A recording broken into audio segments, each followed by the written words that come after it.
Hello, this is UCL Uncovering Politics, and this week we explore the role of military technology in modern warfare.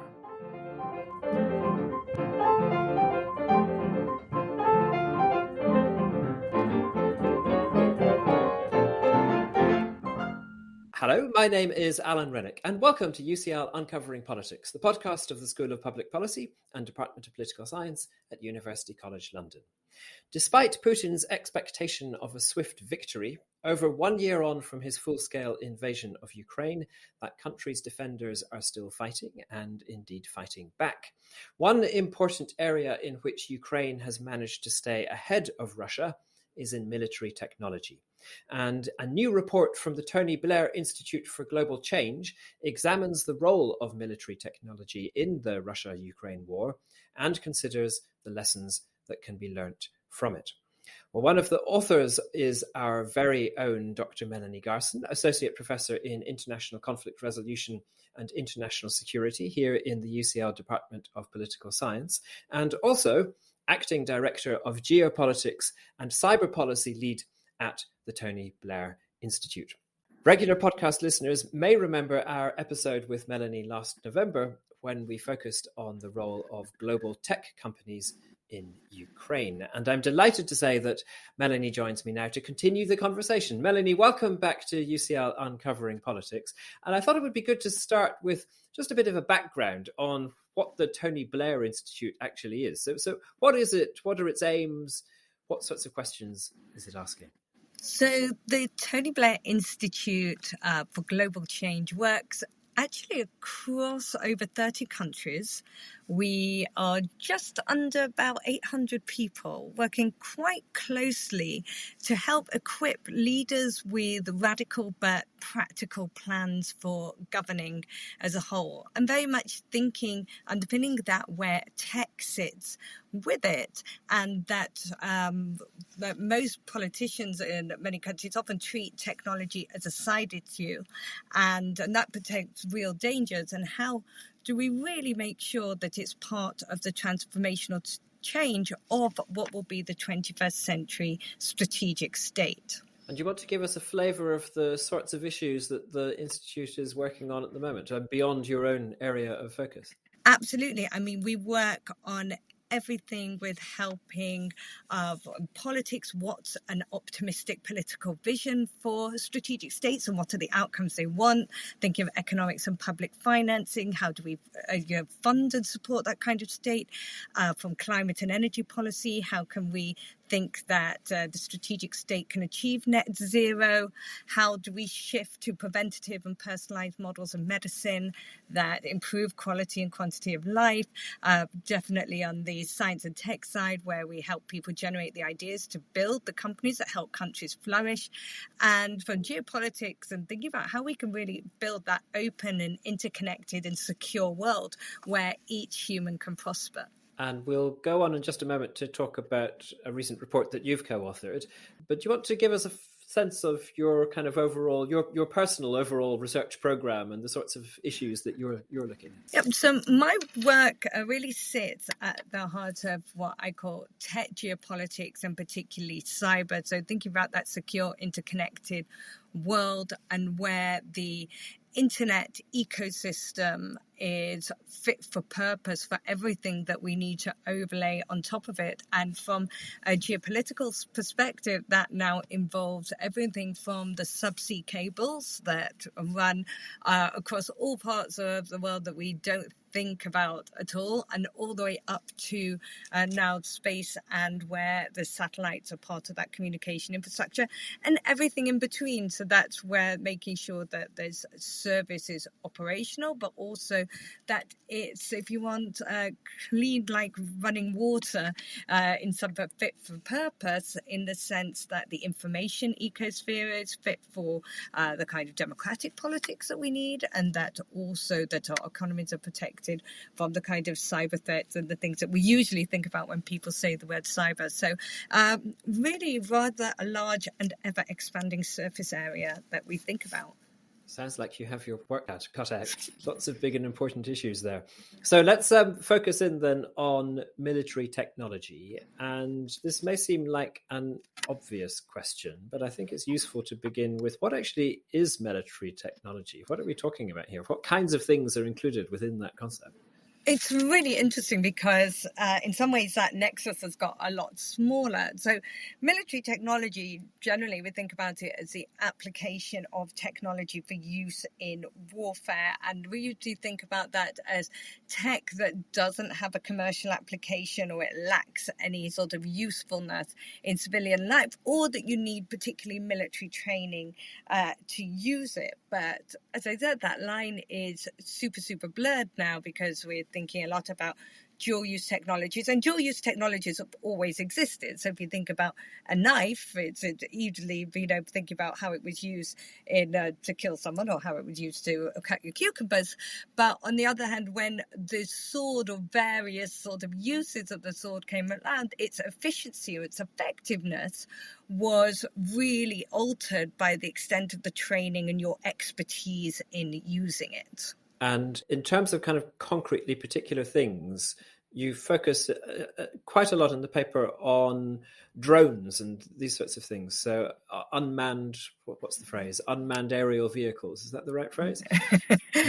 Which I guess, we know drones very well from civilian life, as you suggest, as well as from the world of warfare. Yeah, exactly. And it's the extent that these technologies take on a different function in the battlefield with different rules of engagement that they would have in civilian life. And obviously in the extent that they can be weaponized, particularly drones in themselves. And that's been in the news certainly over the last 24 hours with the question of whether Ukraine or US had sort of sent drones to kill Putin. Yeah, absolutely. We should explain to listeners that we're recording this a few days ahead of actually issuing the podcast. So yes, alleged at least attack on the Kremlin has just taken place just before we're recording. Yeah, one of the things I found very interesting in the report actually was you talk quite a lot about the role of hobbyists and how they've been quite involved in the war in Ukraine. And the Ukrainian state has been able to draw on the kind of expertise of people whose hobby it is to fly drones and do other such things. And do you want to talk a little bit about that? Because I guess that also speaks to the kind of crossover aspect of technology.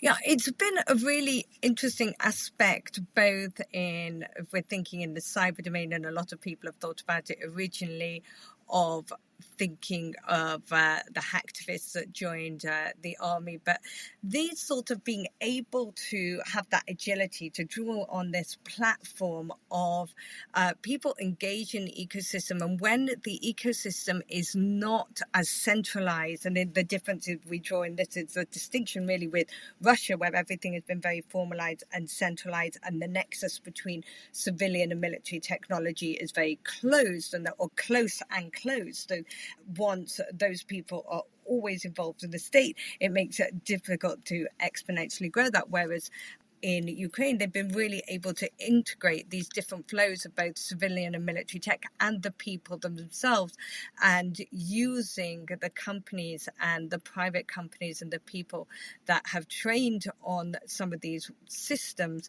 to integrate as part of the army, because often some of those people are actually more expert or have been using them. The hobbyists and the commercial developers of the technology have been using them more often than actually the military has been using them. Okay, we know what we're talking about then. Do you want to sum up what questions you're asking in this paper about military technology? What are the core issues that you're trying to drive at?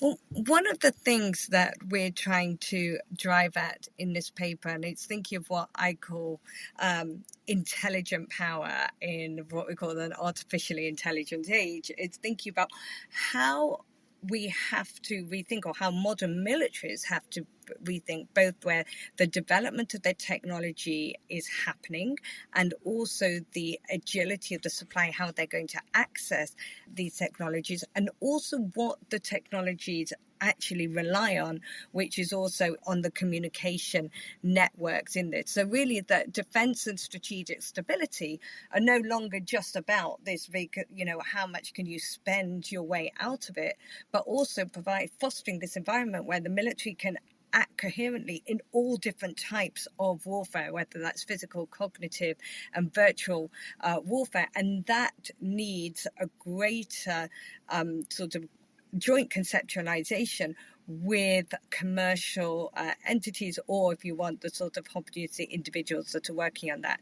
So it's thinking about and really thinking forward of, if you're looking at what the army of 2040 is going to look like, who do you need to be sitting with right now in order to develop that?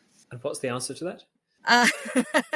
Well, we're seeing this. So the US Department of Defense has been working on something called a Project Convergence that really has said that bringing together leaders from data governments, from AI, from across the technologies to be a lot more agile. NATO has opened the first of what they call their Diana labs, which is looking at this defense and innovation labs ecosystem of bringing together the two. That sadly has not been opened at UCL, and actually the first lab has been opened over Imperial, but it's that really beginning to host those sort of ecosystems, those campuses that are going to bring together the military, the commercial, the academic into the space to do that joint thinking so that people are on the same page of where it goes forward. And are there lessons from the war in Ukraine that can helpfully be learned about just how to do this effectively and what needs to be done? Ukraine has been particularly successful in being able to integrate quite quickly all the different strands. So they've had, on one level, strands of different weaponry coming from the way the allies have provided it from all different sort of streams, and they've had to be able to synthesize those together quite quickly, train the people to be able to do it. Part of that has happened because they've been quite tech forward as a nation before the conflict happened. So, and we see the access to that nexus has been vastly different from where we've seen in Russia, where there's been instances of them actually having to order some of the commercial parts for some of their weaponry from like Alibaba Express. So having the chains and having those clear flows are going to be really important, thinking about where you can integrate them. And again, what has been critical and what we talked a little bit more about on the last podcast was about the communication system, because all this runs via the either internet systems or via the communications network, and being able to rely on that being clean and operational for all these technologies to function. Interesting. So you're suggesting that military technology is very important in modern warfare, and you're suggesting that in order to develop that effectively, it's important to have forward-looking attitude in the country towards technology, and to have cooperation between government, between researchers, between the commercial, private sector, all driving innovation forward in this area. What are the risks that governments and others need to be aware of in thinking about how to do this effectively?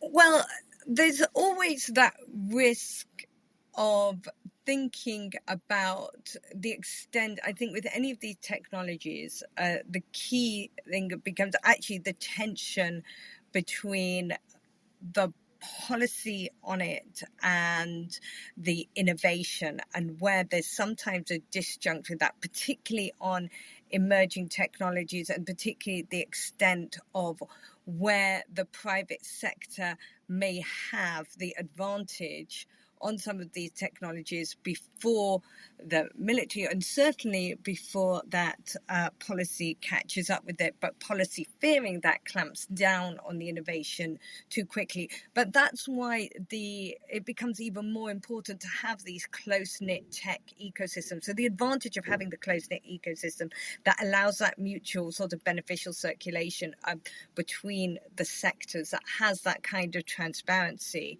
will allow for greater greater agility on a hyper-connected battlefield. So we see countries that, similar to Israel, for instance, where the close nexus between the military and commercial tech companies and that increased collaboration has given an advantage on the future battlefield. So Estonia has also leveraged that kind of cooperation. So in those smaller countries, having that gives a distinct advantage. It's interesting. I guess so. I'm a total non-expert in this area. I know absolutely nothing in this area at all. But I guess to me, I hear you talking about what facilitates innovation, and we tend to think that innovation is advanced through having a very kind of open culture, having lots of people involved, people coming and going, all of this kind of thing.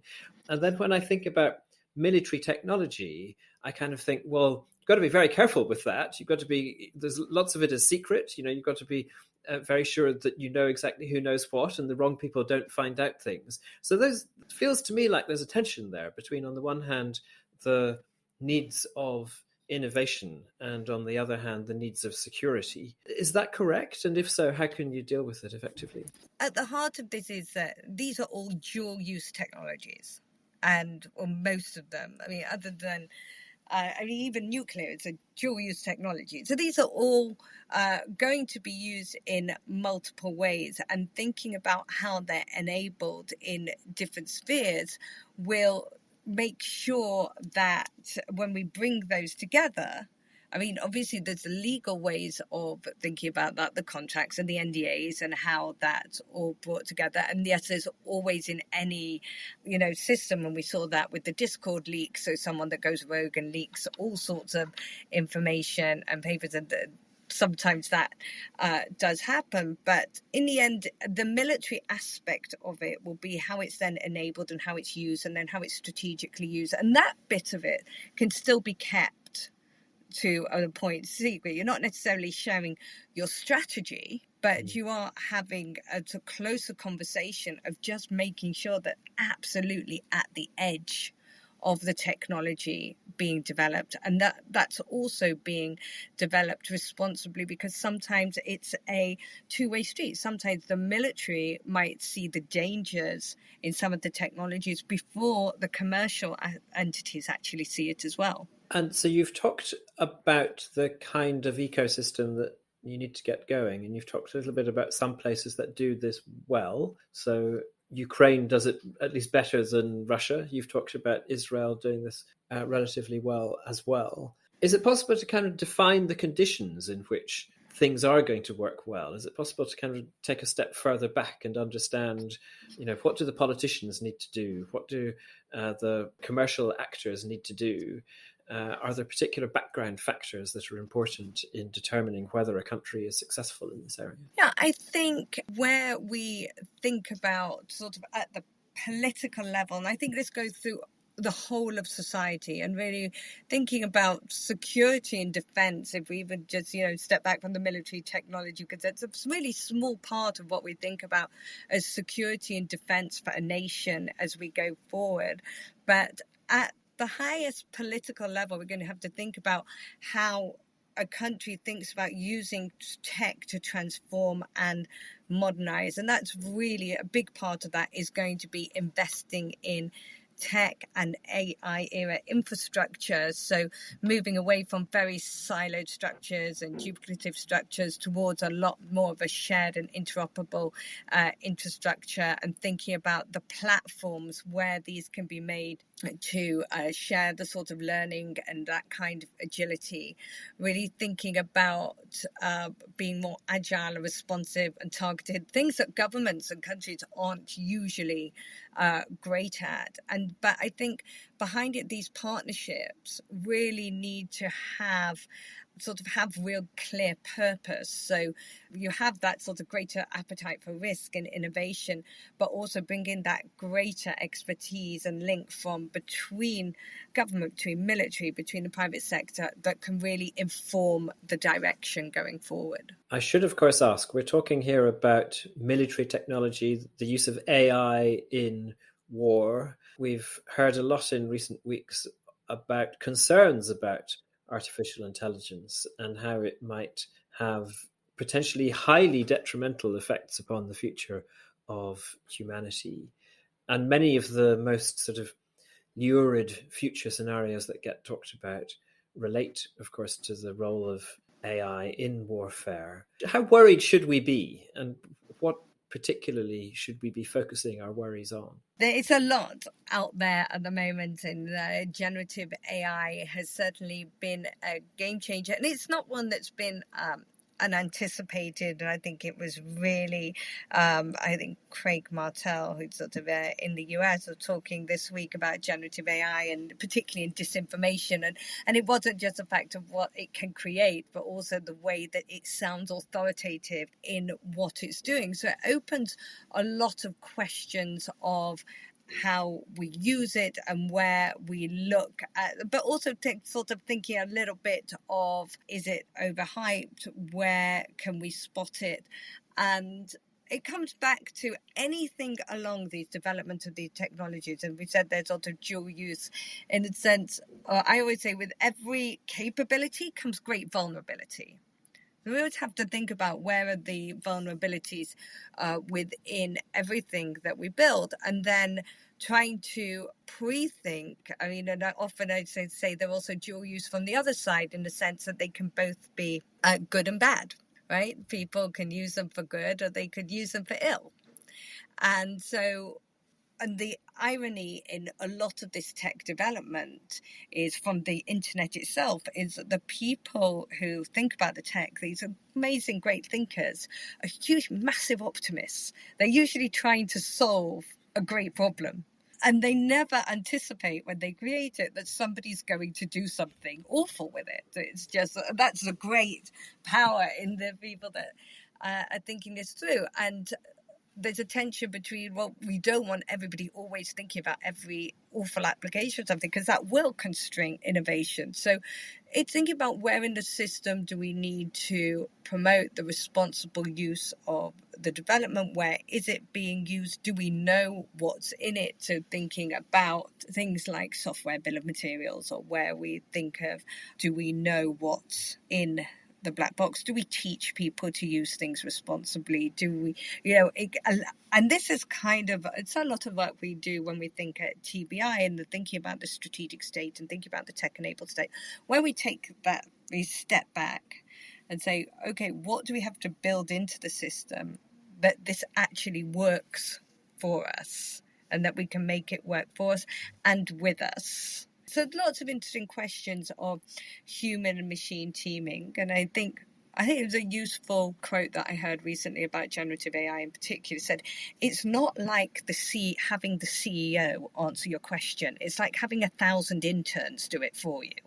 Right? And I think that's what people forget about it. It's sort of, it is a machine. And it's thinking about where it's sort of, it's a set of processes. And it is kind of like the 1,000 interns doing the work, but still at some point, where do you take that away? But the danger is people feel it's authoritative. To me, it's a bit more like a magic 8 ball. Yeah, I mean, that metaphor of the 1,000 interns, I mean, one of the worries that many people have is that we have the 1,000 robots or the 100,000 robots that are armed and at some point kind of turn against us, or they get into the hands of a malign actor who, isn't terribly concerned about what long-term consequences there might be down the road, and isn't interested in building a system that ensures that these technologies are used for good rather than for ill. And suddenly we kind of lose control, and it's very difficult to get control back. Are these realistic concerns? It depends what book you read. There is always that tension, and particularly and I think that's one of the great myths of AI, that people anthropomorphize AI as the great AI, and really think about what is it made up of at this point. So we have the machine learning processes, and we have processes that add in, the sort of set element of autonomy, which is what people think about when they begin to think about killer robots, and the extent of that level, and the real questions of autonomous weapon systems, and where it's something the House of Lords is considering at the moment, in particular in the UK, looking at the US have just released a review on what we mean by autonomous weapon systems and what the responsibility has to be in this. But thinking about where do we make sure we maintain the human or the human interaction within that sort of point of decision making of the use of the weapon. So we already have autonomous weapon systems in a system, and a lot of them are used for defensive purposes. So many of the defensive shields or the anti-missile technology are functionally autonomous, or they have very, very technically could be semi-autonomous, have a very, very small window to intervene and prevent the process, but they're reactive. And we have to think about whether that more offensive capability of using it, where do we decide to draw the line, or where do we make sure that there's the norms of the responsible development and responsible use of it, that humans have to be part of the actual decision-making process. A lot of it, there's questions about how much different levels of autonomy will drive down the cost of war so that war would be more accessible. There's, a lot that we have to still unpack. Most countries, and we do worry about the malign actors and the ones that aren't part of the responsible normative framework, but most countries are still taking a measured approach to it. And obviously this is military technology, so you go back to, is there a black box, and you don't know what people do with it, but it points to more the dangers of geopolitical fractures. This is where where does the intersection between the geopolitical factors really affect what we worry about in the tech? Because it's the geopolitical fragmentation that we have right now that worries us more, because that's going to impact our trust in how the tech is being used. So it's where do we turn our attention on what to fix first? I'm not sure whether I'm reassured or not.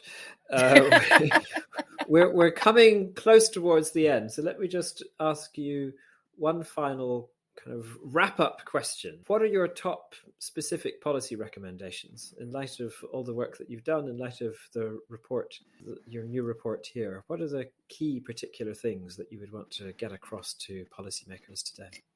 I think there's a big question still, and similar to we talked previously, about where private companies that are part of controlling the whole communications infrastructure are sitting in this wider picture, because that will materially affect our use of this technology. So even, we've got the companies part of the development of it, but the companies that are part of the use of it, and where that can, a good example we cite or we touch upon in the paper is Starlink in particular, for example, that gave all the was hailed as backing up the communications infrastructure in Ukraine, materially tipping the balance of power in the war, then stepped back and was like, well, hang on a minute, we didn't realize that same communications infrastructure is being used as part of the drone warfare aspect of the conflict, and we're a commercial company and we're not set up for this. So there's a lot of questions where private companies still need to understand the geopolitical implications of where their tech is being provided. And that's not to say that they shouldn't, but they're going to have greater transparency in thinking about where they're intervening and why.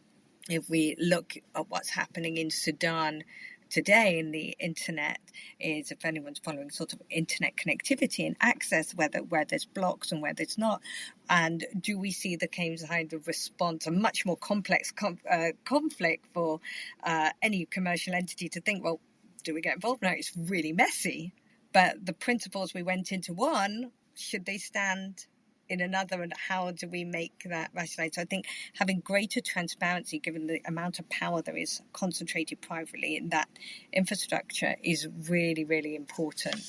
building these close-knit ecosystems, tech ecosystems, not just for military tech, but for the whole of society.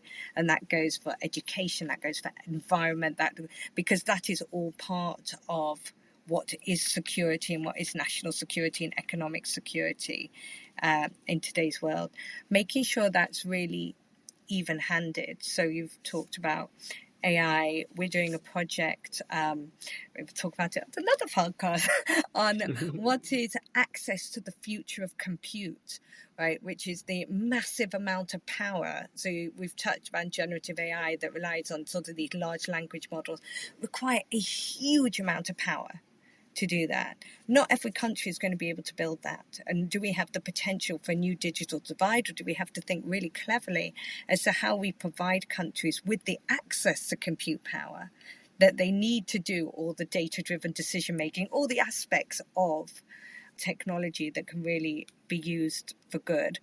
And then thinking about how the international community comes together and thinks about the supply chains that are part of all this technology. So one of the things in this paper we raised, that Ukraine was successful in having this sort of agile supply chain from multiple sources that it was able to integrate really quickly. That was because of the relationships that it had, because of the way that NATO worked together.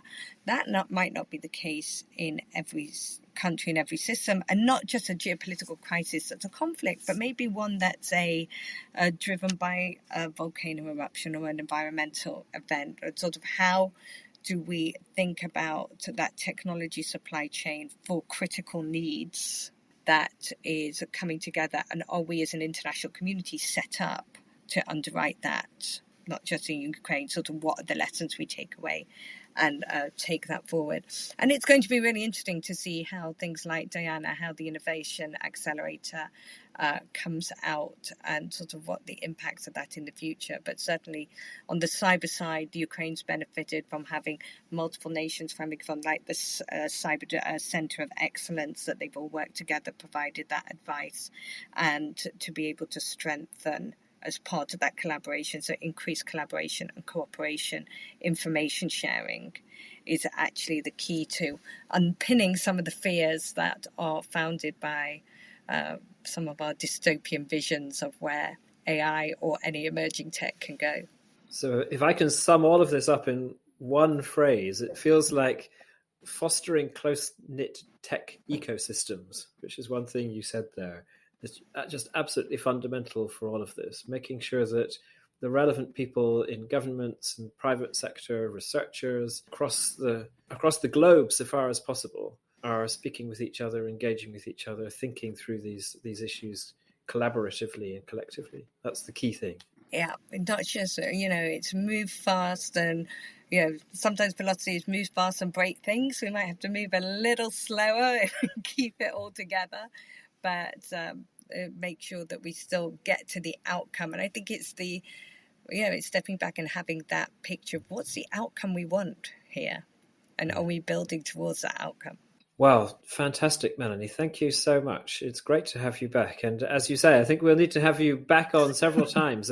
There are these huge potential transformations that are coming down the line as a result of AI and rapidly developing AI in so many different aspects of politics. So we focused here on military technology, but as you say, there are so many other aspects of politics and society that are going to be changing over the coming years. So definitely we will have you back very soon. Thank you for coming on. Thank you for having me. We've been looking at Dr. Melanie Garson's paper for the Tony Blair Institute, co-authored with Pete Furlong and Jigar Kakad, entitled Software and Hard War, Building Intelligent Power for Artificially Intelligent Warfare.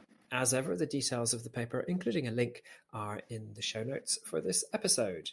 Next week, coinciding with the International Day Against Homophobia, Biphobia and Transphobia on the 17th of May, we will be discussing LGBTQ rights activism in Tunisia and escalating repression of LGBTQ communities in parts of the Middle East and North Africa. Remember, to make sure you don't miss out on that or other future episodes of UCL Uncovering Politics, all you need to do is subscribe. You can do so on Apple, Google Podcasts, or whatever podcast provider you use. And while you're there, we'd love it if you could take a moment of time to rate or review us too. I'm Alan Rennick. This episode was researched by Alice Hart and produced by Eleanor Kingwell Benham. Our theme music is written and performed by John Mann. This has been UCL Uncovering Politics. Thank you for listening.